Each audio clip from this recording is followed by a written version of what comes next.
주님의 찬양 감사드립니다. 이제 성경 말씀을 봉독하겠습니다. 오늘 우리에게 주시는 하나님의 말씀은 마태복음 4장 1절에서 11절까지의 말씀입니다. 제가 가지고 있는 성경은 신약 성경 4페이지입니다. 주신 말씀 중에서 마태복음 4장 1절에서 6절까지의 말씀을 함께 교독하시겠습니다. 제가 먼저 읽겠습니다. 하나님의 말씀입니다. 그때에 예수께서 성령에게 이끌리어 마귀에게 시험을 받으러 광야로 가사 40일을 밤낮으로 금식하신 후에 줄이신지라. 시험하는 자가 예수께 나아와서 이르되 내가 만일 하나님의 아들이거든 명하여 이 돌들로 떡덩이가 되게 하라. 기록되었으되 사람이 떡으로만 살 것이 아니요 하나님의 입으로부터 나오는 모든 말씀으로 살 것이라 하였느니라 하시니, 이에 마귀가 예수를 거룩한 성으로 데려다가 성전 꼭대기에 세우고 함께 읽겠습니다. 이르되 내가 만일 하나님의 아들이거든 뛰어내리라. 기록되었으되 그가 너를 위하여 그의 사자들을 명하시리니 그들이 손으로 너를 받들어 발이 돌에 부딪히지 않게 하리로다 하였느니라. 아멘. 할렐루야. 주님을 찬양하는 우리 찬양대 찬양 주님 기쁘게 받으신 줄로 믿습니다. 저는 오늘 예수님은 누구신가 13번째 메시지이자 사탄의 시험을 이기신 예수 그리스도를 통하여 우리가 어떻게 사탄의 유혹과 또 시험을 이겨낼 것인가라는 오늘 전체 핵심 주제를 말씀을 드리도록 하겠습니다. 한국 교회가 140여 년의 이 교회 역사가 생기다 보니 나름 신앙생활하는 스타일도 있고 교회 문화와 이런 것이 자기 신앙의 컬러가 있습니다. 그런데 아무리 교단의 배경이 다르고 신앙의 대수가 초 1대, 2대, 6대 가더라도 신앙의 핵심은 뭐냐면요, 오늘 요절 여기 나와 있죠. 사람이 뭐예요?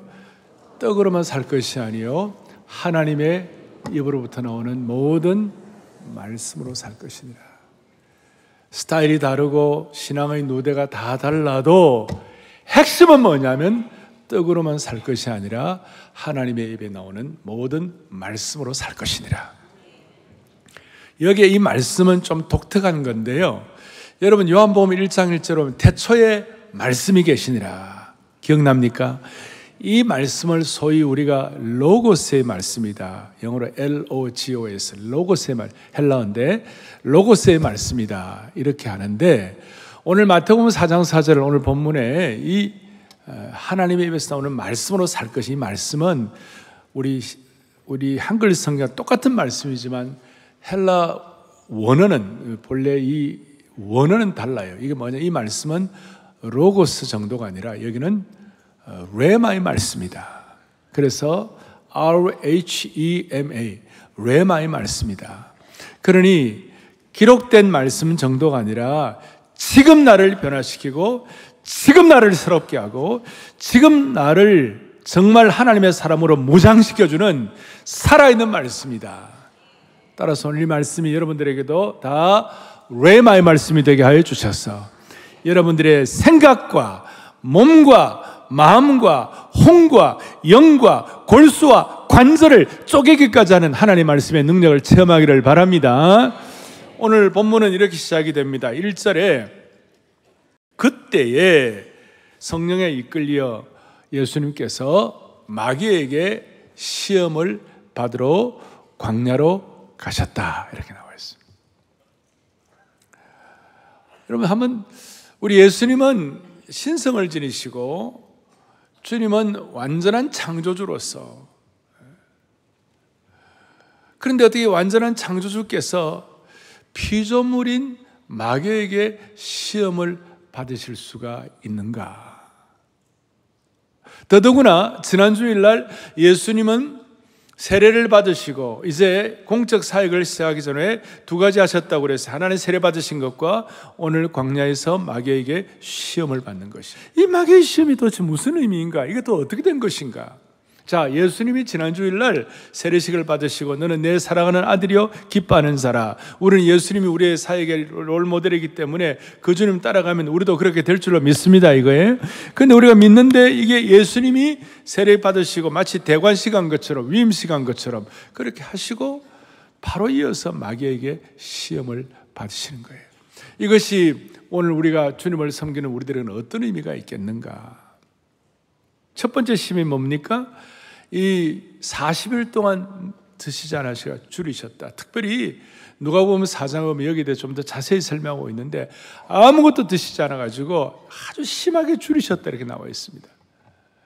그래갖고 마귀가 나타나가지고 뭐라고 그랬죠? 오늘 뭐라고 그러냐면 네가 만일 하나님의 아들이여거든 명하여 이 돌들로 떡덩이가 되게 하라.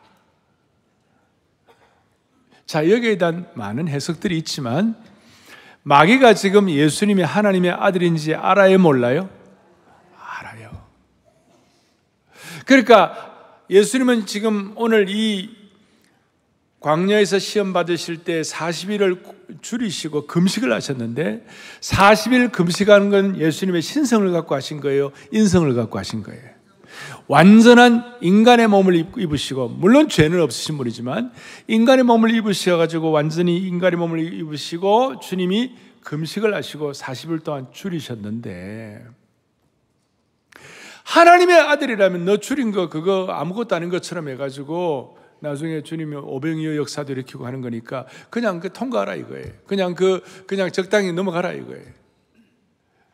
그런데 우리 주님은 완벽한 인성을 지니시고 그 다음에 몸에 육신의 몸을 입고 오시고 나중에 피를 흘리시고 십자가의 구원의 역사에 완벽한 이 모든 것들이 이루셔야 되는데 마귀는 지금 그 인성을 가지신 그걸 하지 못하게, 그래서 예수님의 구원 사역을 완벽하게 하지 못하게 그렇게 유혹을 하면서 하나님의 아들이거든 그냥 적당히 해보라 이거예요.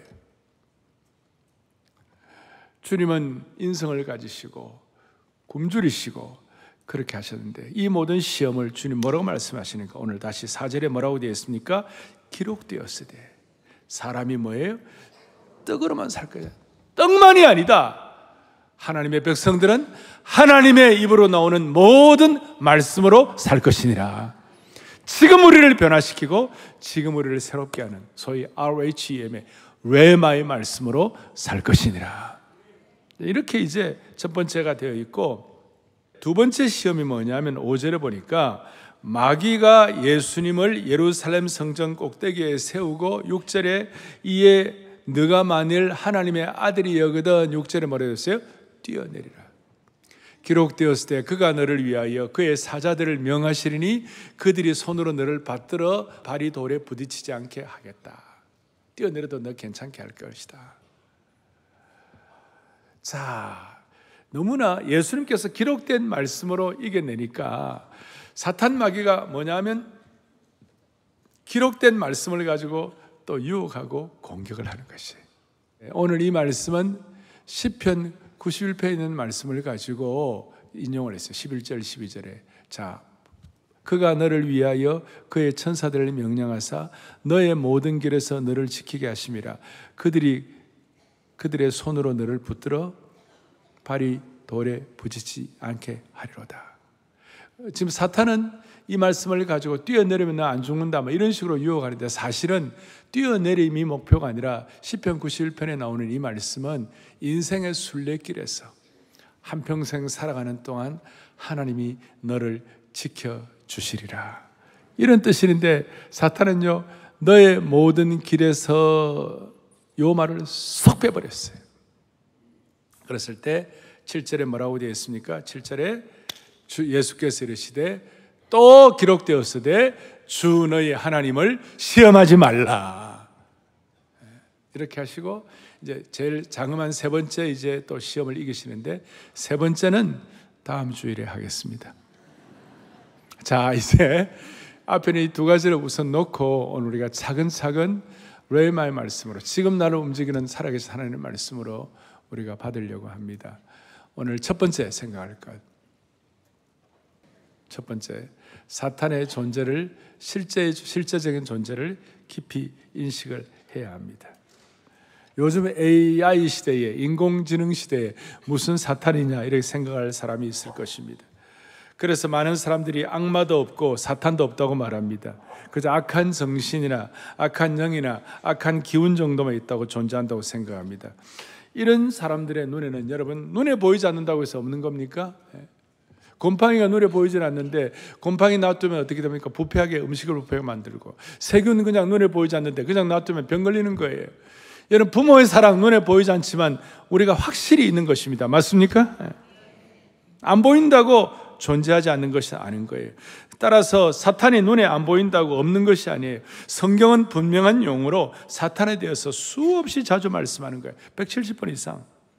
그 사탄, 사마귀 아시죠? 사탄, 마귀, 귀신, 옛, 뱀, 용, 바알세불, 벨리알 등 실제적인 존재라고 말씀하는 거예요. 그리고 이 사탄 때문에 하와는 에덴 동산에 시험 들었고, 욥은 사탄의 손에 넘어갔고, 이 사탄이 예수님의 공생애를 시작하시는 예수님을 공격하고 있는 것입니다. 오늘 이 사탄은 실제하는 것을 바울과 베드로가 이걸 깨달아 가지고 에베소서 2장과 6장에서 우리의 싸움은, 우리의 씨름은 혈과 육을 상대하는 것이 아니요 우리의 대적 사탄 마귀 때문이다. 이 대적 사탄 마귀는 우리를 칼로 찌르거나 그 다음에 총을 쏘는 존재가 아니라 대신 에베소 6장에 보니까 어두움의 세상 주관자들이요 공중의 권세 잡은 자들이다. 그리고 바울은 데살로니가 교인들을 만나려고 하고 싶어 했지만 데살로니가전서 2장 18절에 보니까 사탄이 우리를 만나러 가는 걸 막았도다. 지금도 이런 사탄의 역사가 있다는 거예요. 지난주에 제가 말씀드린 대로 베드로 사도는 베드로전서 5장 8절에 근신하라, 깨어라, 너희 대적 마귀가 우는 사자같이 두루다니며 삼킬 자를 찾는다. 그래서 여러분, 사탄은 확실히 존재하는 줄 아셔야 되는 것이에요. 따라하겠습니다. 사탄은 확실히 존재한다. 그러면 확실히 존재하는 사탄의 기원이 무엇입니까? 사탄의 기원은 사탄이 어디서 왔습니까? 많은 분들이 잘 모릅니다. 사탄의 기원에 대해서 정통신학자들, 정통복음주의 신학자들, 성경학자들이 에스겔 28장과 이사야 14장을 가지고 설명을 많이 합니다. 저는 거기에 동의를 하고 사탄의 기원에 관해서 에스겔 28장 13절을 보니까 너가 옛적에 하나님의 동산 에덴에 있어가지고 각종 보석 곧 홍보석과 황보석과 금강석과, 금강석은 다이아몬드입니다, 황옥과 홍만호와 창옥과 청보석과 남보석과 그 다음에 홍옥과 황금으로 단장하였습니다. 뭐 별로 실감이 안 가죠. 그냥 다이아몬드, 루비, 에메랄드로 그냥 완전히 이제 온몸을 감쌌다.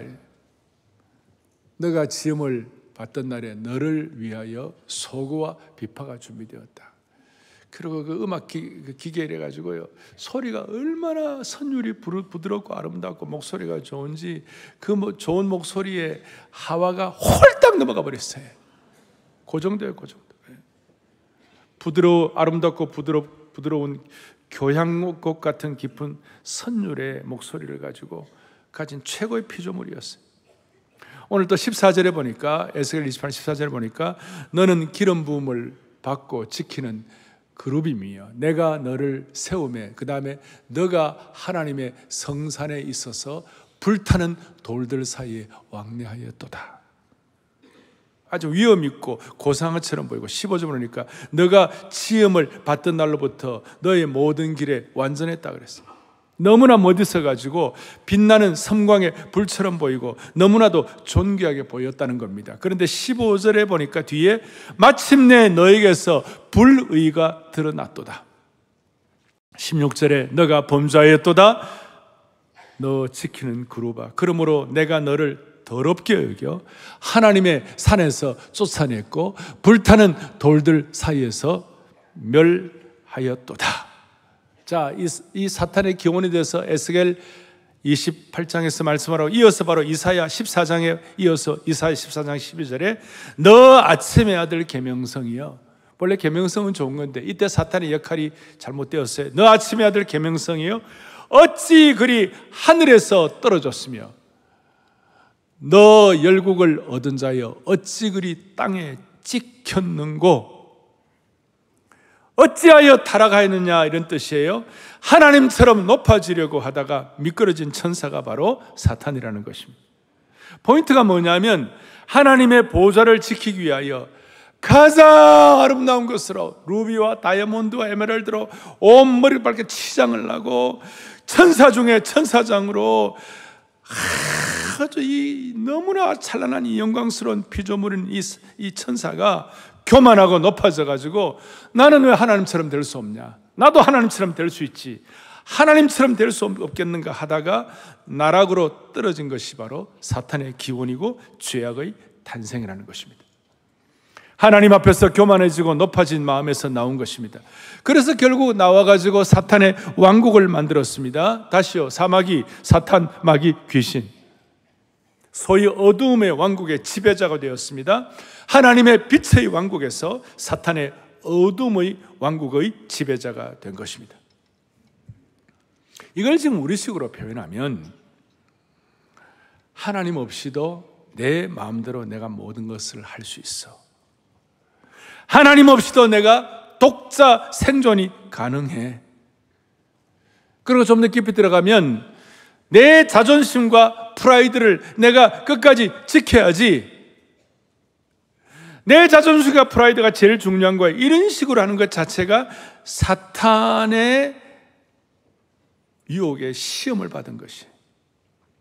그래서 사탄의 가장 큰 무기는 참소와 속임수가 되는 것입니다. 마태복음 24장 24절에 보니까 뭐라고 나오느냐, 할 수만 있으면 택하신 자들도 미혹하리라. 사탄은 할 수만 있으면 우리를 속일 것이고 우리의 마음을 어둡게 할 것입니다. 예를 들어 정상적인 사람이 나 지옥 가고 싶어요, 나 불에 타서 죽고 싶어요, 나 영원히 심판받고 싶어요, 나 바닥 없는 구덩이에서 마귀와 함께 살고 싶어요, 이렇게 말할 사람이 정상적인 사람들 가운데 있다 없다? 없는 거예요. 사탄의 속임수에 넘어가서 그딴 소리 하는 것이에요. 여러분, 제일 교만한 말이 뭔지 압니까? 나는 저 사람들이 가는 천국을 하면 나는 안 가고 저 사람들이 없는 내 마음에 드는 사람들과 지옥에 가겠다. 세상에 정신 나간 사람들이에요. 여러분, 지옥은 그렇게 옹기종기 함께 사는 곳이 아니에요. 지옥은요, 처절한 곳이고 치가 떨리는 곳이고 그 고통의 깊이는 말로도 알 수 없는 곳이고 혼자서 당하는, 혼자서. 옹기종기 있는 곳이 아니라니까요. 그래서 이 사탄은 똑똑해가지고 인간을 속입니다. 하와를 속여서 승리를 했습니다. 가인을 속여서 승리를 했습니다. 바벨탑을 만들게 하고 에서를 속이고 베드로를 속이고 모세가 태어났을 때 모세를 죽이려고 그 배후에는 애굽의 바로를 사용했습니다. 이렇게 속이고 참소하고 속임수 전공입니다. 살다 보면 금슬 좋은 부부가 싸울 때가 있다 없다? 살다 보면 부부 사이 좋은 부부라도 싸울 때가 있다. 그래서 계속 싸우고 이래가지고 전우회로 살고 있는 부부도 있어요. 그런데 왜 싸워요? 금슬 좋은 부부가? 거의 대부분은 자존심 갖고 싸워요. 대부분 자존심 갖고. 남편이 나를 우습게 알고 아내가 나를 우습게 알고. 근데 그 자존심 갖고 싸우는데 그 자존심 갖고 싸우는 배후에는 사탄의 전략이 있다 없다? 대답이 이렇게 희미해요. 그 배후에는 사탄의 전략이 숨겨져 있다는 것을 인지하는 부분은 그렇게 많지가 않다.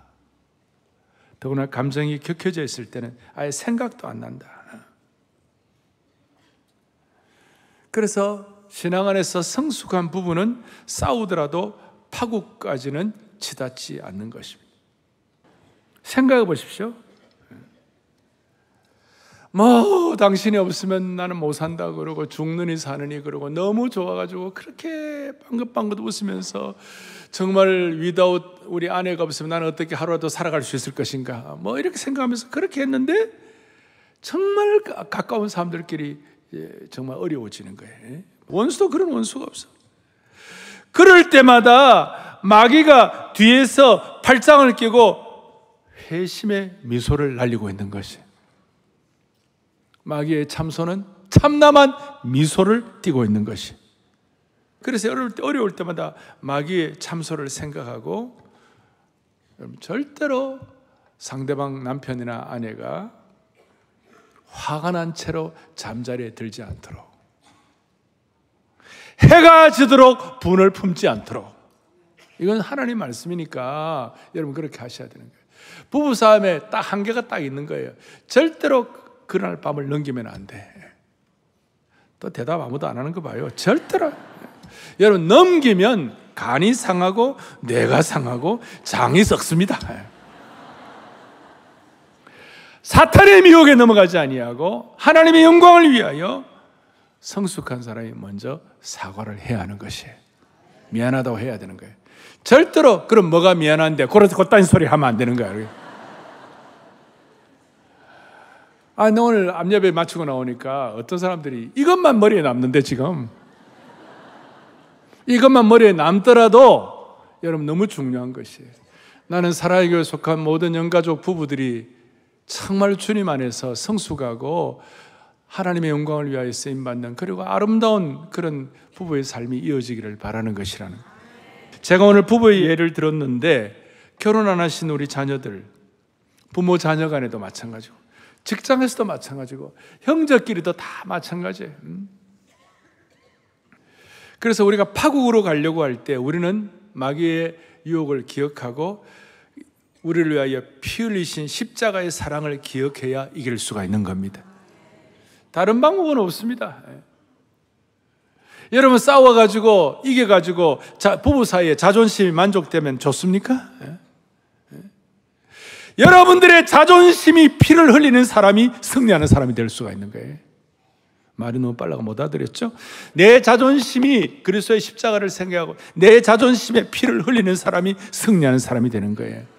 그래서 그리스도 예수의 사람은 그 정과 욕심을 십자가에 못 박는 것이에요. 못 박힌 것이 아니라 내가 스스로 못 박는 것이에요. 자, 정리를 하겠습니다. 사탄에 대해서는 늘 두 가지 오류가 있습니다. 첫 번째는 사탄의 존재를 믿지 않는 오류가 있습니다. 그거 잘못이고, 또 하나는 사탄의 존재를 믿되 또 여기에 지나치게 몰두하는 것도 그건 조심해야 하는 것입니다. 그러니까 모든 걸 갖다 귀신 갖다 붙이는 그것도 잘못된 것이에요. 그것은 지나치게 사탄의 그 권세와 사탄의 내용에 대해서 지나치게 집착하면 예수 그리스도의 피의 능력을 무시하게 되는 것입니다. 우리는 그리스도의 피의 능력을 통하여 이기는 사람들입니다. 사탄의 왕국이 있지만 결국은 하늘에서 쫓겨날 것입니다.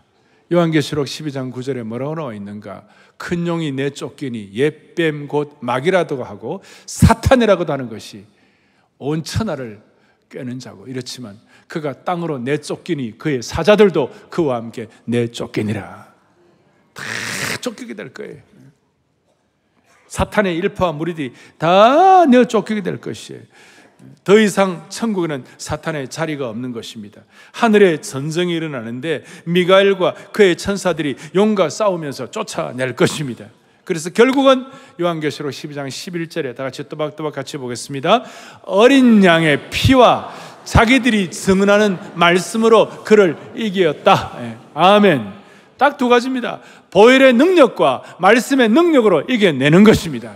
구체적으로 말씀은 복음에서 증언하는 것이 있긴 하지만, 그러나 결국은 어린 양의 피와 말씀의 능력으로 사탄의 권세를 물리치게 되는 것이에요. 물리치게 되는.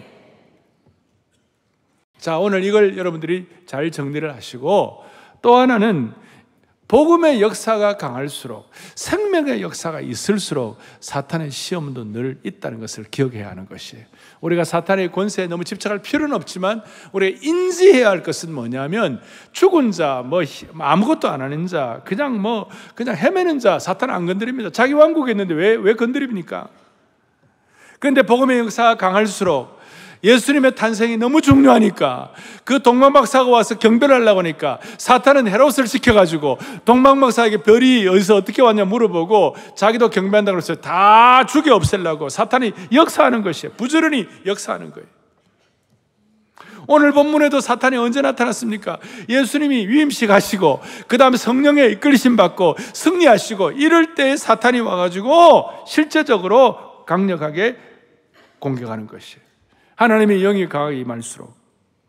사탄은 언제 우리를 공격합니까? 우리가 하나님께 우리의 삶을 바칠 때에, 하늘의 영이 우리에게 임할 때에, 하나님을 위한 사명자의 삶을 살려고 결심할 때, 강력한 사명을 받을 때 마귀가 공격을 하는 거예요. 어제로 말하면 7천 기도 용사 무릎 기도할 때에, 어제는 무릎 기도에서 어제는 막 흰 옷 위에는 우리가 하얀색 같은 옷을 입고 무릎 꿇고 기도하는데 누가 사진을 보냈더라. 보니까 와이구야 어제 7천 기도 용사가 새벽에 모였는데 하늘에 천사가 모인 것 같아. 물론 내 생각이죠. 하늘에 천사가 모인 것 같아요. 그 강력하면 사탄이 가만히 있겠어요? 그러나 그리스도의 보혈의 능력과 기도의 능력과 복음의 능력과 권세로서 이겨내는 것이에요. 그러니까 뭔가 무릎 기도를 하고 뭔가 사명을 가지고 살려고 할 때 공격하는 거예요. 그러면 또 웃으는 사람들은 나는 사탄이 공격하는 거 싫으니까 나는 헌신하지 말아야겠다. 또 그게 사탄이 주는 생각이에요. 그게 안주하는 것이고 아니란 것이에요. 영적으로 보면 우리는 사탄의 시험을 통하여 이 시험을 잘 통과하면 우리가 안일하게 살지 아니하고 우리가 사명을 가지고 헌신하는 가운데 우리가 사탄의 공격이 있더라도 그걸 잘 통과하면 우리는 진짜 제대로 된 하나님 나라의 견고한 나무들이 되는 것이에요. 그냥 스쳐 지나간 발로 밟히는 있다가 사라질 들풀 같은 존재가 아니라 하나님 나라의 불과 물과 온갖 시험을 이긴 하나님 나라의 건강하고도 강력한 참나무가 되는 것이에요. 웬만한 어려움을 이겨낼 수 있는, 주님이 이렇게 하니 우리를 더 견고하고 더 굳건하게 하시기 위하여, 이런 것이 전혀 없이 우리가 그냥 온실 속에만 자라면 약해지는 거 아니겠습니까? 참나무처럼 강해지려면 햇빛과 폭풍우와 비바람을 맞으며 눈설이 폭설을 지나며 우리가 자라야만 하는 것입니다. 제대로 된 전투력을 가진 성도가 되려면 물과 불도 통과하는 시련도 있을 것이고 마귀의 유혹과 시련도 이걸 잘 참아 넘기면 하나님 나라의 강력한 군사와 더 강력하고 견고한 참나무 같은 은혜를 베풀어 주시는 것입니다. 자, 그런데도 불구하고 역사가 있고 성령의 역사가 있고 운행이 있으면 시험을 받고 유혹을 받을 때가, 공격을 받을 때가 있다는 것이에요. 여러분, 사도행전은 성령의 행전이라고 그러는 거예요. 사도행전은 생명의 행전이라고 그러고 사도행전은 능력의 행전이에요. 사도행전 1장에 주님께서 강력하게 성령 오실 말씀하시고 전혀 기도하니까 사도행전 2장에 오순절 성령 강림의 능력이 강하게 역사하고 사도행전 3장에서 안전뱅이가 벌떡벌떡 일어나고 사도행전 4장에서 그야말로 하늘의 능력과 권세가 막 불처럼 임하는데 그걸 가만히 두고 못 보는 사탄이 뭐 어떻게 합니까? 아나니와 삽비라를 통하여 내부에 적을 만들어 가지고 서로 질투심을 가지고 내면을 갖다 부추기고, 사도행전 6장에 보니까 헬라파 그다음 히브리파 성도들끼리 서로 내부 갈등을 막 일으키게 만들고, 사도행전 7장에 그것도 안 되니까 스데반을 돌로 때려 죽이고 핍박을 하고, 사도행전 8장에 그 핍박 때 흩어지는데 순교의 피가 철철 흘러넘쳤어요. 마귀의 강력한 공격이에요. 사탄의 공격이에요. 그럼에도 불구하고 그걸 견뎌내니까 예루살렘 교회가 세계 선교를 위한 전투기지가 되고 안디옥 교회가 형성이 되고 복음의 역사가 편만하게 펼쳐지게 된 것입니다. 할렐루야. 예. 마찬가지예요. 만일 교회가 시작된 후에 자기들끼리만 조용히 모이고 성령을 능력을 통한 생명의 큰 역사도 일어나지 않고 오늘 이 사도행전적 부흥도 일어나지 않고, 그럴 때는 마귀에 공격할 필요가 없어요. 시험할 필요가 없어요. 마귀의 큰 시험과 공격은 교회가 살아있고 성도가 살아있기 때문에 당할 때가 많이 있는 거예요. 이걸 거시적으로 봐야 하는 것이에요. 우리도 지난 건축하면서 고생 많이 했잖아요. 살아있는 교회니까 늘 조심해야 하는 것이에요. 사탄이 왜 이렇게 공격합니까?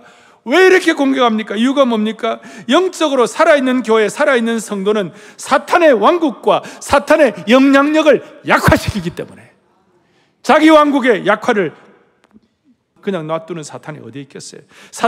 그래서 사탄의 목표는 사람들이 예수 믿지 못하게 하고 하나님과의 관계를 제대로 맺지 못하도록, 생명의 역사가 일어나지 않도록. 어제도 저는 무릎 기도를 통하여 이번 태신자 100명의 이름을 놓고 제가 간절하게 기도했어요. 그거 못하도록. 많은 사람들이 교회를 통하여 예수님을 믿고 생명의 역사가 일어나면 사탄이 가만히 안 두는 거예요. 공격하는 거예요. 자기의 왕국이 약화되기 때문에. 그리고 사탄이 구체적으로 자기의 왕국이 약화되지 않기 위하여 구체적으로 사탄이 공격하는 것은 세 가지를 가지고 공격하는 거예요. 뭘 공격하느냐? 마음을 공격하는 것이. 두 번째로는 몸을 공격하는 것이. 세 번째는 의지를 공격하는 것이. 마음을 어떻게 공격합니까? 고구 11장 3절에 뭐라고 나와 있냐? 같이 읽겠습니다. 뱀이 그 관계로 하와를 미혹한 것 같이 너희 마음이 그리스도를 향하는 진실함과 깨끗함에서 떠나 부패할까 두려워하노라. 놀라운 말씀이에요. 사탄은 우리의 마음을 공격하는 거예요. 우리의 마음을 오염시키는 것이에요.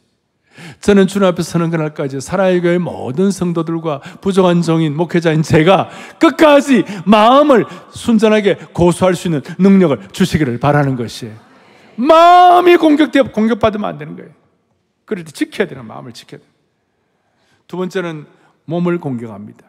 대표적으로 욥의 몸을 공격했습니다. 마귀가 몸을 고통으로 공격해가지고 우리의 몸이 성전 역할을 못하도록 계속 공격. 그래서 사탄이 욥의 몸과 살과 뼈를 척 친 거예요. 욥의 공격을 통해서 우리는 몸을 공격. 특별히 젊은이들은 육신의 정욕을 통해서 몸을 공격하는 거예요. 조심해야 하는 것이. 마음을 공격하고 몸을 공격하고 세 번째는 뭐냐? 우리의 의지를 공격하는 것이. 의지를 공격한다는 것은 어떤 뜻인가요? 대표적으로 다윗의 의지를 공격했어요. 역대상 21장 1절에 보니까 놀라운 말씀이 있어요. 크게 읽겠습니다. 사탄이 일어나 이스라엘을 대적하고 다윗을 충동하여 이스라엘을 계수하게 하니라. 다윗 같은 성군이 조심하지 않으니까 사탄의 공격을 받아가지고 이스라엘 백성들을 자기 프라이드, 아이고 우리나라 대단한 나라라고 하나님 의지하지 않고 자기 한번 이렇게 한번 빛나 보려고 이스라엘 백성들을 계수하는데 9개월 20일 동안 걸렸어요. 인구조사를 하는데 9개월 20일 동안. 그 9개월 20일 동안의 그 기간은 다윗의 의지가 사탄으로부터 공격당한 기간이었어요. 마음과 몸과 의지를 공격할 때 조심해야 돼요. 다시요. 우리는 하나님의 뜻을 행할 기백도 없고, 그 다음에 부패 속에 썩어가고, 우리가 오물과 더러움과 죄의 부패 속에 있을 때는 사탄이 우리를 괴롭힐 이유가 없죠. 자기 왕국에 이미 들어와 있는데 자기 종로로 다니는데 그냥 놔두는 거예요. 그런데 우리가 눈을 들어서 주님을 바라보고 순례자의 삶을 살고 예수님의 온전한 제자가 되기를 소원하고 주님의 이름을 강력하게 선포하고 소위 사랑의 교회 같은 경우는 2033, 50 비전을 가지고 하나님 앞에 우리가 부르짖고 7,000기도 용사가 되고 그럴 때 사탄이 우리를 공격할 수가 있다는 것이 우리의 마음과 몸과 의지를 공격할 때마다 우리는 그리스도의 보혈의 능력과 말씀의 능력으로 레마의 말씀으로 승리하는 저와 여러분이 되기를 간절히 바랍니다. 어떻게 우리가 이 공격을 구체적으로 더 이겨낼 것인가? 떡보다는 하나님의 말씀에다가 집중을 해야 하는 것이, 떡보다는 하나님의 말씀으로 이겨내야만 하는 것이. 오늘 주님이 사탄에게 시험 받을 때 떡을 만들려고, 이것은 영혼보다 떡이 더 중요하다고 그러고 영혼보다 빵이 더 중요하다고 그런 식으로 꿰이는 거예요. 오늘 21세기의 무서운 사상들이죠. 공산주의 유물론자들의 사상이에요. 여러분, 유물론의 핵심이 뭡니까? 유물론의 핵심이 뭡니까? 물질을 근본으로 생각하고 마음이나 정신이나 영적인 것을 부차적인 산물로, 아예 영적인 것은 없다고 하는 것이, 신은 없다고 그따위 소리 나고, 신은 없다고, 공산주의 신은 아편이라고 그러고 하나님 없다고 그러고 물질을 근간으로 유물주의 사상. 우리가 이 땅에 살아가는 동안 물질이 필요하고 떡이 필요합니다. 예수님도 열심히 일하고 게으른 자의 삶을 조심시켰어요. 우리도 육체를 가진 피조물이기 때문에 떡이 필요합니다. 그러나 떡만 있으면 된다는 게 바로 마귀의 속임수라는 것을 기억하셔야 되는 것이에요. 떡만 있으면. 오늘로 말하면 인공지능 시대 때는 인공지능이 최고다. 테크놀로지. 어떤 사람들은 성적인 만족이 최고다. 어떤 사람들은 물질주로 쇼핑으로 나는 잘 살 수 있다.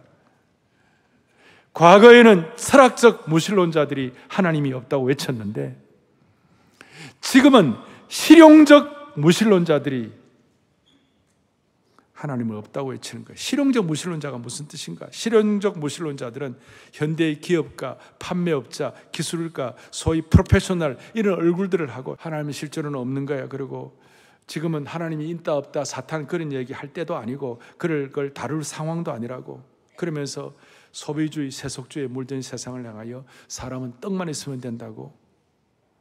그게 마귀의 속임수예요. 그리고 여러분들이나 누군가 우리 모두가 나는 떡만으로도 충분히 살 수 있다고 생각한다면 그게 마귀의 시험이라는 거예요. 우리는 떡만이 아니라 생명의 떡을 먹어야 되는 것이에요.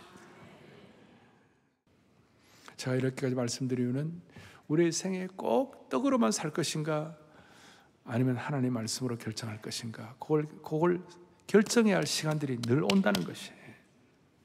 그래서 오늘 말씀 여러분들에게 지금 기록된 말씀이 아니라 지금 나에게 하시는 말씀으로 레마의 말씀으로 여러분들에게 모든 하나님의 말씀의 능력이 체험되기를 간절히 바라는 것입니다. 예레미야 15장 16절의 말씀을 하고 말씀을 마무리하겠습니다. 다 같이 예레미야 15장 시작. 내가 주의 말씀을 얻어먹었어요. 내게 기쁨과 할렐루야. 이 말씀이 여러분들의 기쁨과 능력과 진짜 최고의 여러분들의 생의 핵심이 되는 신앙세계의 핵심이 되는 은혜 위에 은혜를 은상 가운의 은혜를 grace upon grace가 될 수 있도록 축복해 주시기를 바랍니다. 성령이 스승되셔서 진리를 가르치시고 그 말씀 한 절 한 절이 내 마음에 겨운데도다. 오늘 이 말씀이 그대로 말씀의 능력이 여러분들을 먹여주시길 바랍니다. 성령이 스승되셔서 진리를 가르치시고 그 말씀 한 절 한 이 말씀이 여러분들을 치유하기를 바랍니다. 이 시간 여러분들을 치유하기를 바라면 내 평생의 소원 내 계속해 주신 사랑을 간절히 알기 원하네. 마귀의 실제가 있고 우리를 공격한다 할지라도 이 피해 보혈의 능력과 이 말씀의 능력이 있을 때 우리는 승리할 수가 있을 것입니다. 가슴에 손을 얹고 오늘 여러분들 가정, 부부, 모든 자녀, 형제 여러분 관계에 있어서 우리 프라이드를 계속해서 뒤에서 조절하는 마귀의 세력을 이기고 가정마다 성령이 주시는 평온함과 능력을 체험하기를 간절히 바랍니다. 자비로우신 하나님 아버지 감사합니다. 좌절하고 실패하던 인생이 광야의 시험에 승리하신 예수님을 통하여 희망의 인생으로 오늘 이 주일이 터닝포인트가 되게 해 주실 줄로 믿습니다. 주여 나도 자존심이 있으라고 자존심과 프라이드를 부추기는 사탄의 거짓말과 참소 그거 뒤에서 팔짱 끼고 비웃는 사탄의 전략을 미리미리 잘 간파하게 하여 주시옵소서. 참된 헌신과 사명으로 사탄을 물리치게 하여 주시옵시고 마음과 몸과 의지가 참나무처럼 단단한 믿음의 용사로 굳게 일어서게 하여 주시옵소서. 우리 주 예수 그리스도를 받들어 간절히 기도 올리옵나이다. 아멘.